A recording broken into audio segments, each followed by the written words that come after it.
Welcome, young writers. Today we're going to talk about writing poetry using descriptive language, rhythm, and imagery.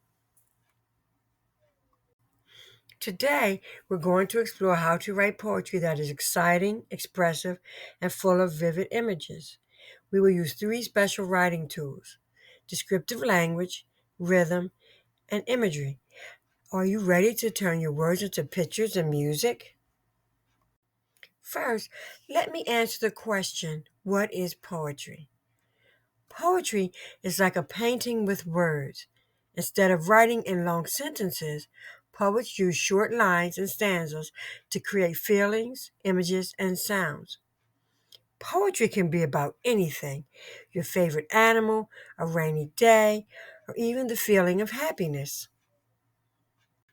Let's dive right into descriptive language. This is when you use adjectives and strong verbs to help the reader feel, see, or even smell what you're talking about. It makes your poem even more powerful.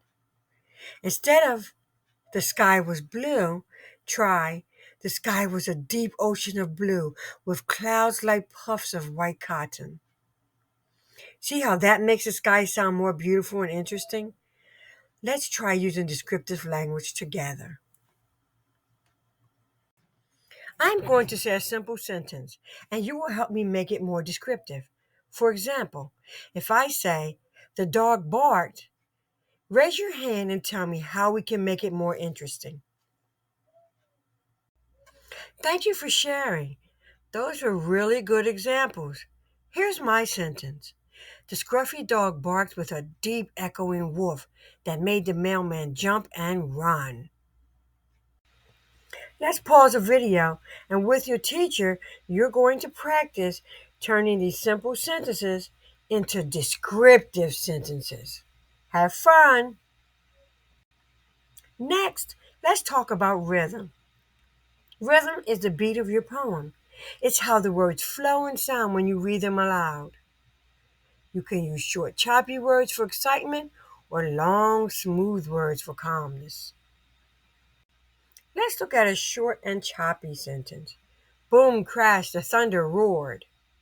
Now, let's take a look at a smooth and calm sentence. The river whispered as it flowed, gentle and serene.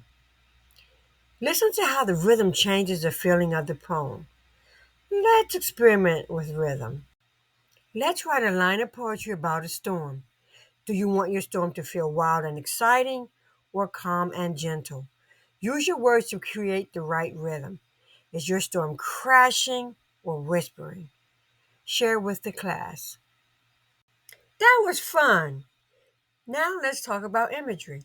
Imagery is when you use words to paint a picture in the reader's mind. Use your five senses: sight, sound, taste, touch, and smell. This makes your poem feel real.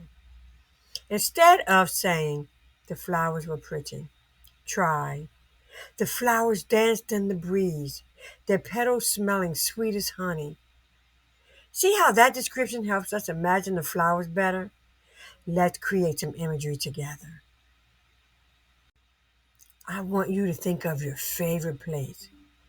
Maybe the beach, a playground, your room. Write one line of poetry that describes it using imagery. What does it look like? What sounds do you hear?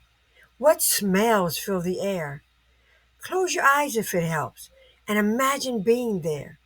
Now write your line and make it full of life. Raise your hand if you'd like to share with the class. That was great, but now it's your turn.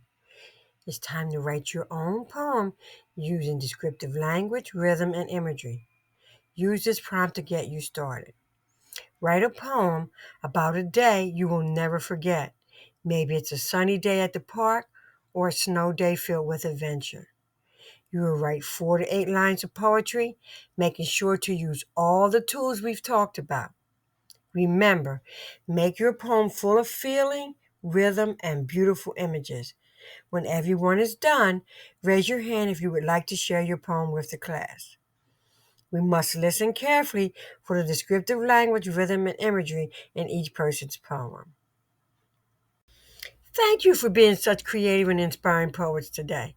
Keep writing and using your amazing imaginations to create poetry that makes people feel, see, and hear your words.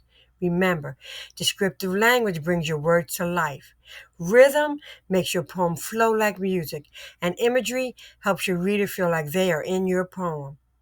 Poetry is all about using your imagination and having fun with words. Now, you can have your teacher or parent guardian make a video of you reciting your poem and upload it to my Pizzazz. Don't forget to like, share, and subscribe. We can't wait to see your amazing poems.